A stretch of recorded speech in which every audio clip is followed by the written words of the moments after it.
Hello, I'm Captain Bill Corey with the Lawrence Police Department. This is Deputy Chief Joels with the Lawrence Douglas County Fire Medical. We're here to talk to you today about Narcan and Narcan for officers. Okay, just a real quick overview. This is the Narcan for officers that we utilize. It's nasal Narcan, all right? And the one thing I want to stress to each and every one of you is that we use this for mainly, the main purpose our officers have this is for accidental officer exposure. So if an officer accidentally comes in contact with a fentanyl or a heroin or any opioid, and they have an exposure and they start to succumb to the effects of the opioid, officers have this to counteract that effect on themselves. Now, one of the benefits of this is that we can utilize this in other ways as well, which is if we respond to a medical emergency and somebody is having an opioid crisis, we can utilize this to help save their life. And so it has a double effect in the community. So as we get started with the presentation, I'll turn it over to Deputy Chief Joels, and he'll kind of run down how it's utilized, how you use this on another officer or on a patient. Thanks, Cap. Like you said, Kevin Joels with the Lawrence Douglas County Fire and Medical. Oversee all the EMS operations for the county and obviously the city, which is in the county here in Lawrence.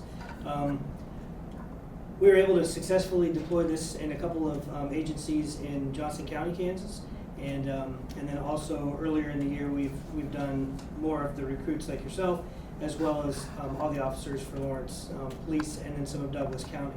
And with that being said, as we go through this presentation, if you got any questions, just let me know. We can stop at any time. We'll just get started here. I'm going to use this mouse as a clicker as opposed to a regular clicker.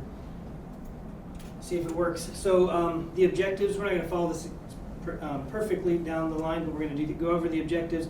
Understand clinical pharmacology. Don't worry, you're not going to be a medical physician by the end of this. Indications for use, signs and symptoms, when you should be giving it, precautions and contraindications, and then how to administer, which is probably the easiest part. So it's an opioid antagonist. So essentially it's going to attack the drug that is affecting the person's breathing, and we call it the breathing medicine.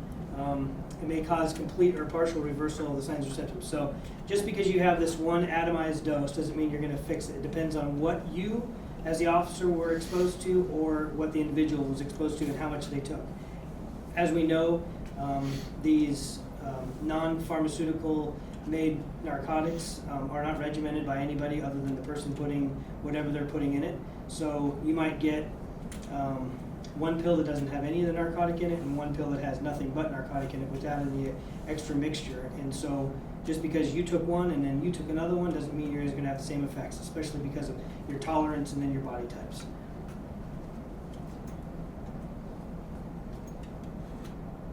This one. Some of the common opioids, as you'll learn, and some of you already know because you've been in law enforcement, morphine, fentanyl, codeine, which is Tylenol 3, hydrocodone, so Vicodin, Norco, and Lortab, which is given quite often, especially in this country, methadone, oxycodone or OxyContin, and then heroin. And then heroin can be added to any drug, and likewise, so you're going to see a combination of all these. Sorry, go ahead. So what you're seeing in Douglas County and in Lawrence is all of these. Okay, don't think for a second that you're not seeing these. So what's happening is they're mixing these drugs now. So meth may have fentanyl, laced fentanyl, or heroin may have fentanyl as a sometimes they call it a boost. So you've developed such a tolerance to the heroin that now you got to have that fentanyl added in there to get where you need to be if you're using the drugs. So just because you think something that you may suspect is meth, you still need to treat it as though it may have something else in it.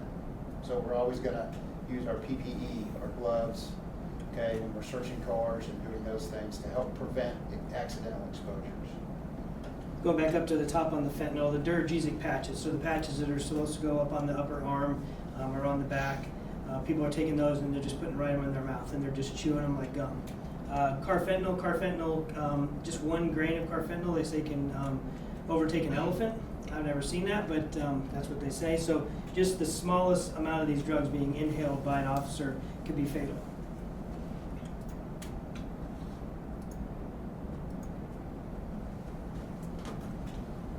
So who should get Narcan? Anybody? You must have a concern for overdose. So if we're walking into this room, if it's just a regular day, you see somebody on the floor you saw maybe 20 minutes ago at work, you're probably not going to think overdose. You're going to probably think seizure, cardiac arrest, stroke, something along those lines, more medical. So there needs to be a reason why they don't have to have powder on their nose. They don't have to have a needle sticking out of their arm.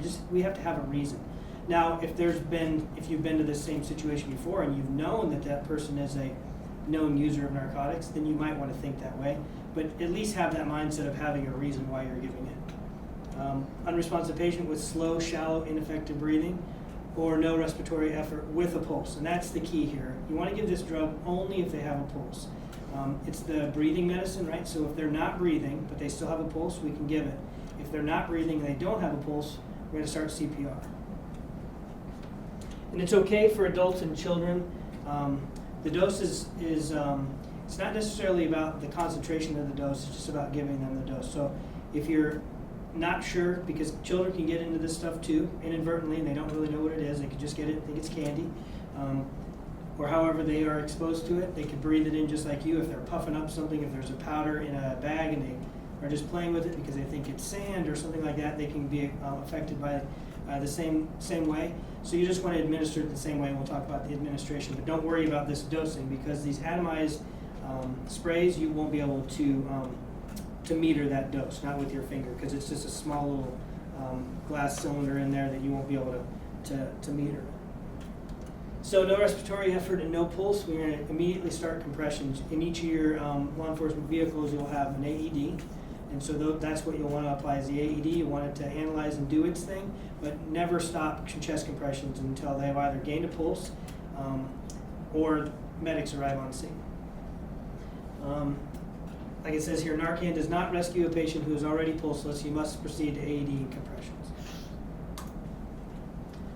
So some of the signs and symptoms, a lot of these are, like I've said this many times, you might walk in the fire station and see a firefighter experiencing some of these symptoms, the snoring, the gurgling respirations. That just means they're taking a nap. You don't have to worry about them. You don't have to squirt this up their nose. But the people we're going to be concerned about are the medical patients. You're going to check their pinpoint pupils. Just check with your flashlight, see if they react. Blue lips or nail beds. Fast heart rate initially that progresses to slow. So you just want to take a pulse, kind of see where they're at. You'll count for a good 30 seconds. Make sure you double that times 2. That's their pulse. You just want to pay attention to that heart rate. And this is important. You think along the lines of a patient, but also think along the lines of you're in a patrol car, you go to meet with an officer, or dispatch tries to call an officer and they're not raising them. You know that they were just on a car search or something like that. You know where they most likely hang out. You go over there and they're in their car, maybe experiencing some of these. So when you're thinking about medical emergencies, think of it in the total context of police officers and the people you interact with. You come across an officer that's unresponsive in a car, unfortunately it does happen. Officers across the country have passed away from just normal medical emergencies, heart attacks, things like that on duty. So those things do happen. But in the back of your mind, you have to be thinking with the potentness of the drugs that are getting more prevalent in this community, that I'm also going to have these things in my mind of, well, what did they come into contact with during their shift? So you're going to look for these if you come across something like that. So in law enforcement, and the same thing with any EMS or fire, we deal with all sorts, right? So we deal with all sorts of people that we've never met in the past. And when we meet these people for the first time, we can think that they're under the influence of a narcotic or alcohol or something like that. But we could very well be missing diabetes, we could be missing a stroke, or we could be missing narcotic overdose. So you always want to be on your toes, and I know that's not exactly what you signed up for on the medical side of things, because I know how much police officers love to go to medical calls, about as much as firemen do normally. But that's our bread and butter. I mean, we spend a lot of time at medical calls, and you guys assist us with that. And most of the time, you're there first. So you just need to be mindful of every person you walk up on, not only for your safety reasons, but for recognizing something early on the call.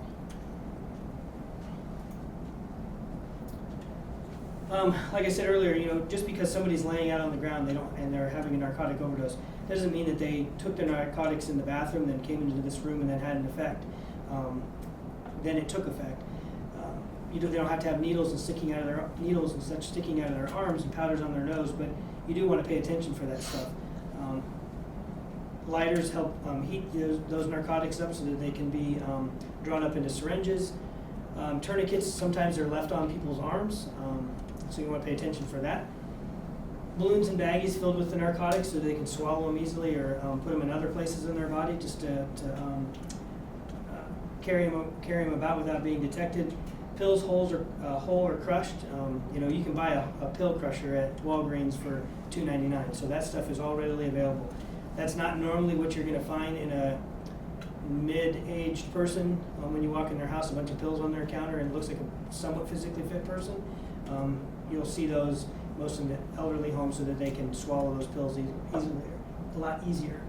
And then those patches, be able to put on your arms or backs. This is great in certain circumstances, but if you go into some medical emergencies, you remember what? There's more than one person in a situation if they're using illegal narcotics. If somebody goes out, panic might set in, and they're going to try to clean the scene before they call us. So a lot of times, you're going to get on scene from medical, and the person is already going to be pulseless. That means you know that they've probably been in this opioid crisis for a while because they cleaned the scene up because they were scared. And you may not have these indicators as much as your patient indicators. You might still have a few of them. You might be able to know as you get further down in your careers, you'll understand who are the people, and you'll understand the circles that they run in. But it's always good to look out for these things, but these, you gotta understand, these can be easily hidden. So just keep that in the back of your mind as you show up on these calls.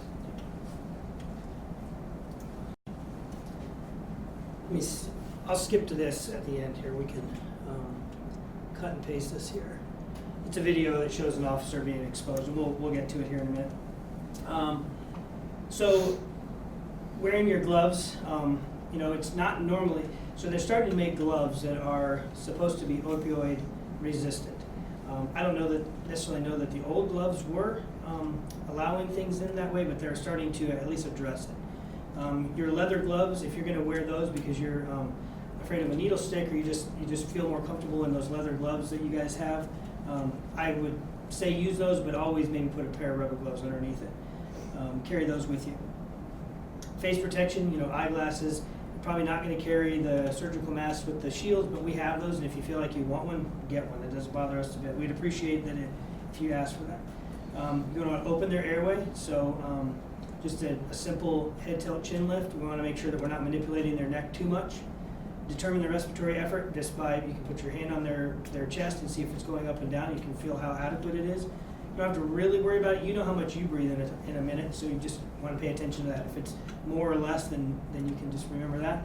Determine responsiveness. You might want to give a sternal rub, pinch the insides of their hands right here, pinch their trapezius, kind of flip their eyelashes. You can get some good response that way. And if you're not getting any response, they're not having any chest rise, and they don't have a pulse, you can start AED and attach that patches for your AED. I'm going to place the patient on your back. So if we go to a car, if it's a car stop or you just come up upon somebody in a car, it's going to be difficult to get them on their back if you're unable to take the person out of the car on your own, right? You want to try to do that in the most responsible way for yourself ergonomically, because you don't want to get hurt because you won't be able to render aid, but you also don't want to just pull them out and injure them even worse than they already are. But getting them on their backs, if you're unable to do that, you want to just lay the seat back. And the reason for getting them on their back is because when we squirt this up their nose, we want gravity to play a big part in that. We'll peel back the package. It's just a blister pack. So you peel back, you just peel it back just like that. And you take the Narcan out just like that. Okay, and then it's ready to go.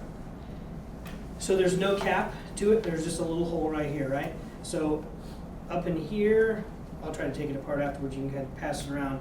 We'll actually squirt this out since it's already open, it's not going to be able to be used now. There's a small little glass ampule of 4 milligrams in 0.1 mil. So when we're talking just a little bit of fluid in there that atomizes and goes in the air, right? So you'll take that, it'll go up somebody's nair. You want to bring it up to where it goes up to your fingers hit their nose. Okay, and that's as far as it needs to go because there's just going to be a little bit of air in there that gives an opportunity for the drug to atomize.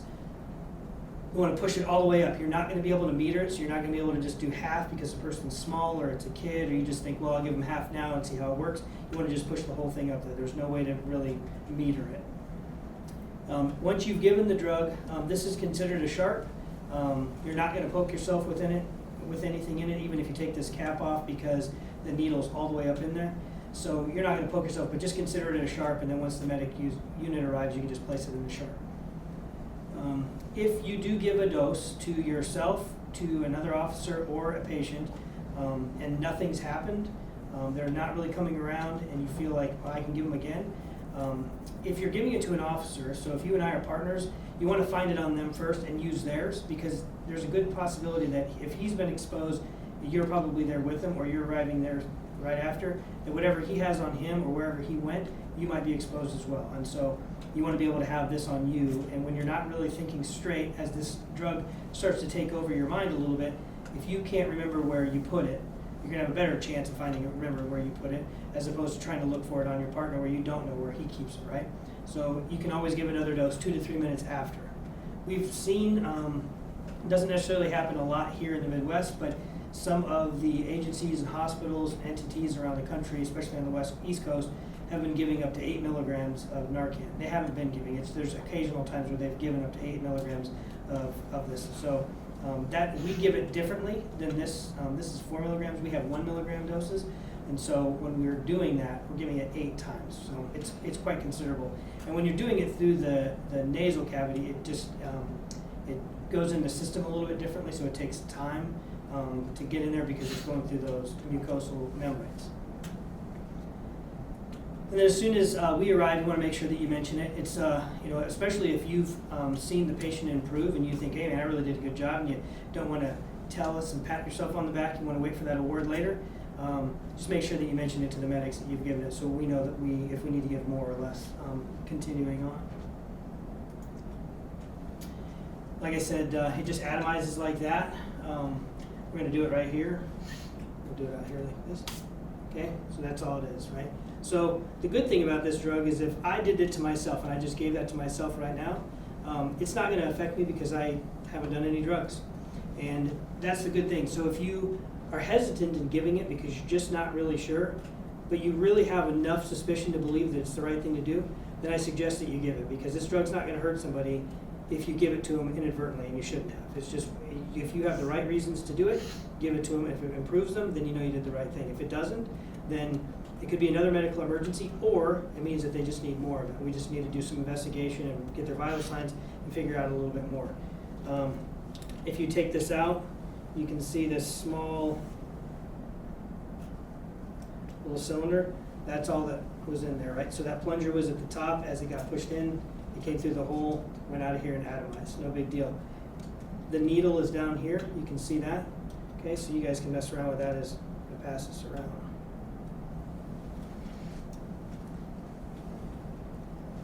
So just make sure that you stick it up their nose until your fingers hit the bottom of their nair or their nostril. That's as far as it needs to go in there. You can give it to pregnant and nursing mothers. The benefits outweigh the risk on those patients. The withdrawal syndrome is kind of what we want. We encourage that, right? So we as firefighters, we always we anticipate somebody waking up and be a little more combative. You're always considering that, right? I mean, you just never know what's going to happen. Somebody can be friendly with you 1 minute and then not the next. However, we're always considering that they're going to wake up a little more combative. It's not all the time, but it does happen that they're combative, so you just want to be prepared for that. Withdrawal syndrome doesn't always mean that they're going to be combative. It just means that they may end up having some effects like more difficulty breathing than they were having initially, but just maybe hyperventilation because they're anxious. They're not within their right mind because they're waking up out of essentially a coma. They've been hypoxic, which means they haven't been taking in as deep of breaths as they normally do. Give the Narcan as needed. Don't be fearful of that withdrawal syndrome. And then your safety. You're always, that's paramount for you guys, especially. And then the firefighters. We always hope that they're not that way, but you just never know. So just make sure that you're safe. Have your glasses on. Have your gloves on. Make sure that you're paying attention, because these people can wake up in an instant or they can take their time. It's not going to work on benzodiazepines, and it's not going to work on alcohol. However, if somebody crushes up one of these drugs and they snort it and they end up having an effect, and you see that powder on a table, that doesn't mean you know exactly what it is. Or it could be benzodiazepines and opioids together. You just don't know. People don't care when they're in these situations. They just take whatever they can. So be mindful that just because it didn't work doesn't mean that you gave the drug wrong, right? You think that they snorted, that it was that cause for concern, and give it anyway. It's just not going to work, not on these particular drugs. It's not like you've done something wrong. Can last only about 30 minutes to an hour. There's not going to be a lot of situations where you give this and you're not going to have somebody come help, right? We do get busy in this county as far as our ambulances go, and there could be a possibility that there is a delay, but 30 minutes to an hour is probably not going to be unheard of. And you probably would start thinking about maybe transporting in your vehicle. Not that that happens very often in this county, but there's other alternatives than you just sitting there waiting for us. But if you do, remember back to that, I can give another dose and not have any repercussions.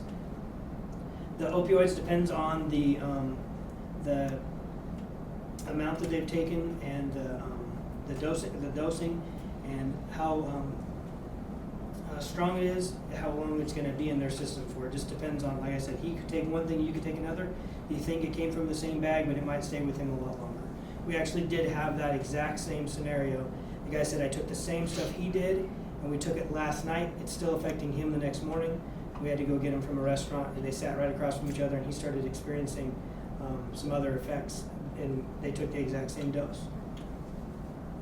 And then again, just make sure that we are made aware of it so that we can plan, and we can also tell the hospital. Some of the adverse reactions, there's nothing really adverse that's worse than cardiac arrest. But some of the things you might see are fever, hypertension, the agitation and restlessness, which we can see with a lot of other patients other than just somebody that's having an overdose. The diaphoresis, heavy sweating, abdominal cramping. A lot of these mimic a lot of other scenarios, so there's not going to be a lot of things that you haven't seen in the past for other medical. Just remember, it's the totality of the circumstances, right? It's the environment. If you see some of those environmental clues, the patient clues, maybe you're seeing some of these types of things happening, you're going to go on a lot of medicals where you're going to experience a lot of those things that were just up on that screen: dizziness, sweating, vomiting. Doesn't mean they're having an opioid crisis, okay? It's the totality of the circumstances of whatever call you're on at the time. So every drug has a contraindication, and the contraindication for Narcan or naloxone is being allergic to it. But normally most addicts or people who use these drugs don't usually have a bracelet that says allergic to Narcan, right? That's a pretty good indicator that they abuse narcotics. So the benefits always outweigh the risk, especially on this. We have some drugs that can not necessarily reverse Narcan, but they can reverse the effects of allergic reaction. So let us handle that, but I would suggest that you give the drug regardless. Yeah, and just like any medical you guys go to, you're always going to, if somebody's unresponsive, you're going to be checking for those bracelets and whatnot anyway, or you're going to just be looking, just a quick peek. Usually, you can see it on the wrist when you're checking chest rise and fall, or for a pulse, you're going to see it. That's why they're on the wrist and the neck, so you can see those real easy. You're going to treat it just like any other medical would go. Right. So we'll let this survey monkey load up, but this is going to be the way that you report whether you give the narcotic or whether you give the drug for narcotic overdose. One of the times that we taught this here in Lawrence, it was like maybe the second or third session that we had taught the officers. I came back, I did a 4 o'clock session, and then I came back at an 8 o'clock session. And in between that time, an officer had given it. We just did the education, and 2 hours later he gave it. And I think has there been 2 times that we've deployed it? At least one time, maybe a second time. Several officers have deployed it in other agencies that I've taught at, so it does happen. And the amount of times it happens here versus the East and West Coast are probably different, but just always have that on your mind. And then especially for yourself, use this as a personal device first. This is yours, and you plan to use it, but don't ever not give it to a patient thinking that I'm going to save this for me. Just make sure that if you've given it, I would say that on the radio, that Narcan's been delivered. We're not so informal around Douglas County, especially in Lawrence, to not be able to say that on the radio, so that other officers will be prepared as they come in. Because in the amount of time that you report that, you could be exposed and end up having a symptom as well. But I would still it's a, you know, you have to weigh, is it for you or for them? I would say if you're not having any symptoms, then they're their number one priority. I would say what I've told officers is you're going to treat the Narcan like you would treat the tourniquet that you carry.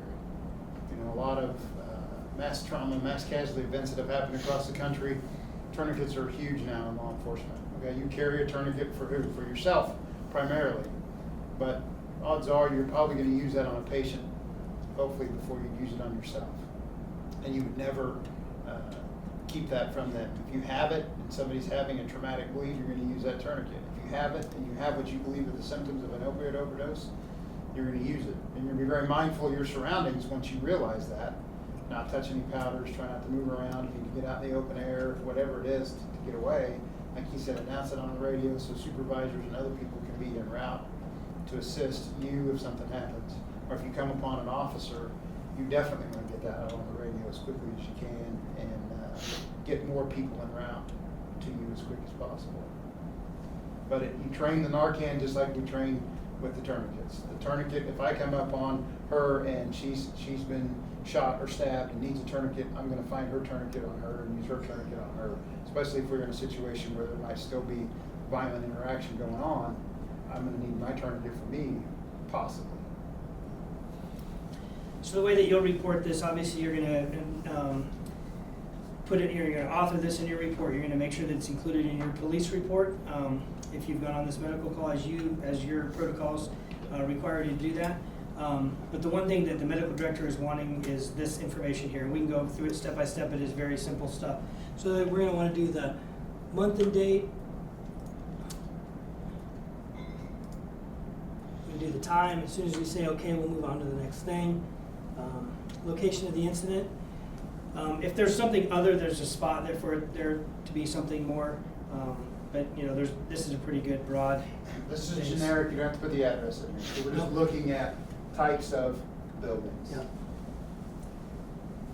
Approximate date and time that you gave it. So we'd like for this to be done within 24 hours. I understand that some of this stuff happens at the very last minute of your shift. If we could just get this information, and I'm sure there's probably a trigger that will make you think, okay, I got to remember to do that, or you'll get reminded probably by one of your superiors. How many doses, 1 or 2? We might want to add that. I doubt that there's probably going to be more times than that, so I just left it at 2, but if there's more, then you just want to make sure somebody knows that. The physical cues, just like we talked about in the PowerPoint, just the simple things that kind of provoke you to do that. If we see several that happened that we gave this narcotic, or we gave Narcan for a narcotic overdose, and then we really find out that there was really nothing, it's probably on me, right, for the training.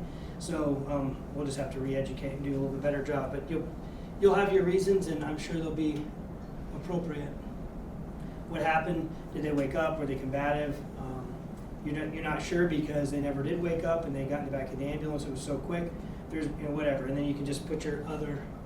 If there's something more, did someone administer Narcan prior to your arrival? So it could be the patient's family, like we're talking about. Kansas is a state now where you can get a prescription for family to administer it. So if that's the case, then we just want to know how many doses it's taking. What drugs were involved? Sometimes you may not even know, but if you do, then that helps us out as well. And then if maybe there was a 3rd or 4th dose where I only left 1 or 2, you can just put your comments on there. This is all on our internal computer system. So you just go to links, click on it. It takes 2 minutes while you're sitting in the car before you clear your call, and you hit send, and it doesn't go to this. It just goes off to the medical director. Let's see if we can find our spot.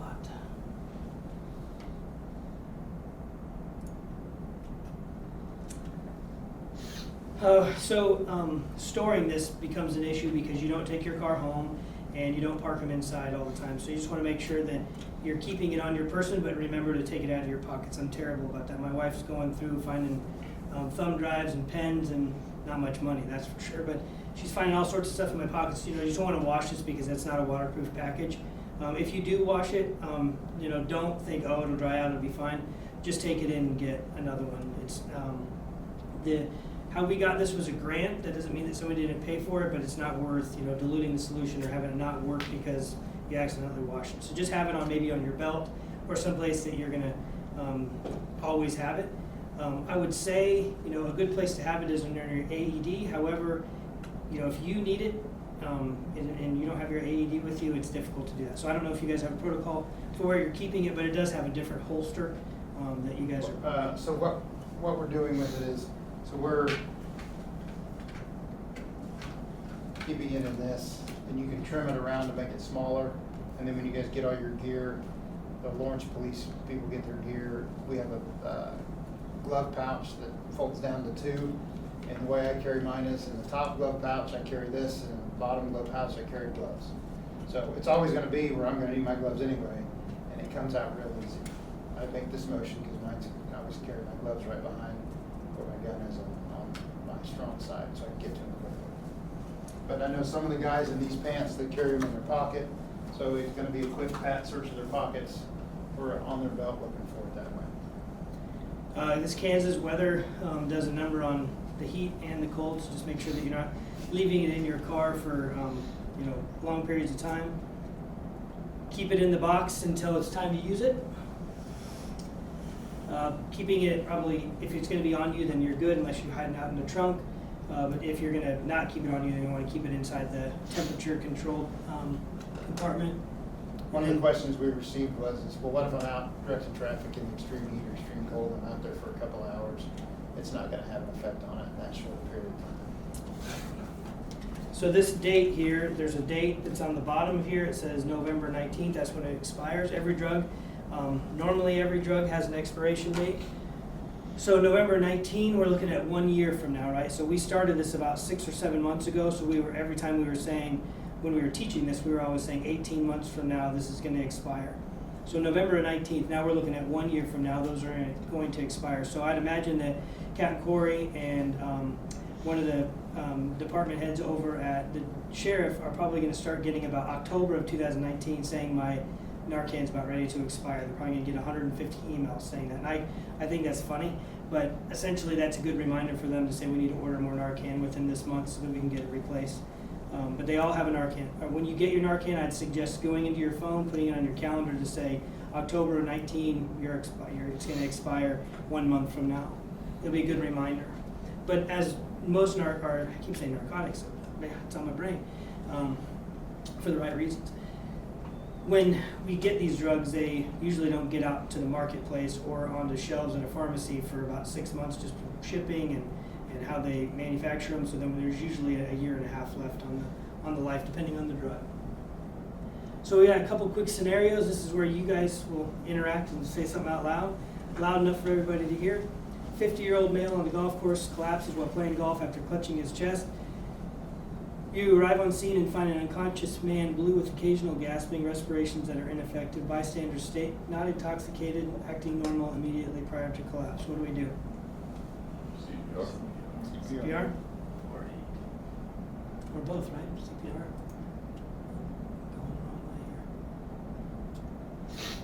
Cardiac arrest victim who needs resuscitation. So we want to apply the AED, we want to analyze, we want to make sure that we're doing really good chest compressions until the ambulance or fire truck arrives.